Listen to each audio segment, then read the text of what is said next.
Hi, it's Victoria McCooey, and today I'm talking about why parental alienation is the narcissist's favorite weapon. So before I start, would you please subscribe to my channel? That is really going to help me grow my channel so I can show up in front of more people who really need to hear this information. Thank you so much for subscribing. All right, so we're not going to talk about why they do it or how they do it. We're going to talk about what you can do to combat it. So you know what I'm talking about. They will curry the children's favor by buying them things in exchange for being mean to you or not wanting to be with you or whatever that negotiation looks like. Or they will disparage you, say bad things about you, lie about you, make the kids feel guilty for not being with them, for being nice to you, make them feel guilty for that. So you know what that looks like. Hopefully, it's not as bad as some of the things I've seen, but there is a way to combat it. So here's what I've come up with. The best tool for you to combat parental alienation is to empower your children. Now, I get it if your children are very, very young. This may or may not apply, but you need to give them the tools to know that they can make their own decisions, that they have their own brain, their own mind, their own thoughts, their own ideas, and they can come to their own conclusions. So when your kids come to you and say, well, I don't understand. Dad says this and you say this, so how am I supposed to know who's telling me the truth? Well, you're not going to say your dad's a liar. You're not going to be disparaging dad. You're going to say, well, both of these things can't be true. So one of us is not telling you the truth. And you just be quiet. And if they go, what? So you're saying dad's lying, say, that's up to you. That is up to you to figure out. One of us is not telling you the truth. You're going to have to figure out who that is, right? Here's the trick, though. You can't just say that in a vacuum.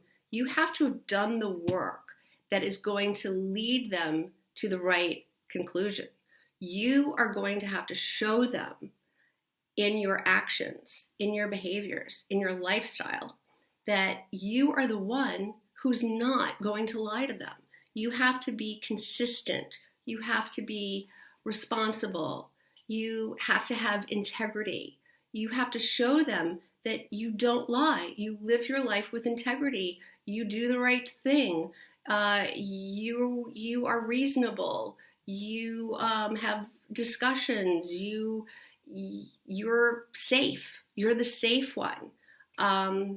Whereas, probably, when they are with the other party, it is probably not that way. It's probably chaos. It's probably confusion.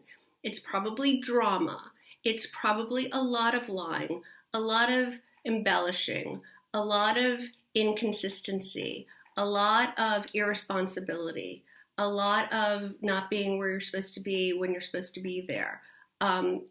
They're going to feel the difference of what it's like when they're with the other parent and what it's like when they're with you. So when you then pose that question to them saying, well, not question, but tell them, empower them to say, you are going to have to make that conclusion. You're going to have to figure that out for yourself. It's not going to be hard. It's not going to be that hard for them to, when knowing that they have the ability, the right to make their own decision about this, come to their own conclusion. They're going to be able to see who it is, who's telling them the truth, the person who always tells the truth, right? Then it becomes kind of easy. So some other things I love to say, would love to tell my clients to say when they're in that situation is when they're accused of something, when the kids say, well, Dad said you did, you can say, does that sound like something I would do? And not in a snarky way, not in a sarcastic way, but really letting them know they have the ability to figure this out for themselves. You're not going to disparage Dad. You're not going to say Dad's a liar. You're going to say, does that sound like something I'd say? Or does that sound like something I would do? And let them realize that you wouldn't. You wouldn't. But it all starts with the groundwork that you have to lay for them to know that you wouldn't do something like that, right? They're going to come to you and say, I have this dilemma. It doesn't sound like something, but this is what Dad's telling me. And you put it back on them going, does it sound like something I would do? All right, so those are some of my favorite tools to use when you're in that horrible, horrible position of having your children turned against you, alienated against you, or disparaged. You're being disparaged to them. So also, what I also help my clients to know is that you're going to have to also be the safe place for them to land, because they are going to be on the receiving end of the narcissist at some point. They're in the honeymoon phase right now maybe, but the narcissist will 100% turn on them and do to them exactly what they did to you, what they do to everyone. So when that happens, you need to be prepared to be the safe place for your children to land when they get discarded by their narcissist parent. All right, I hope that helps. Stay in there, stick it out. I know how hard this is. It does get better. And if you need more tools, more strategies to use, reach out to me. You can have a free session with me. There will be a link in the description below where you can sign up on my calendar for a free session.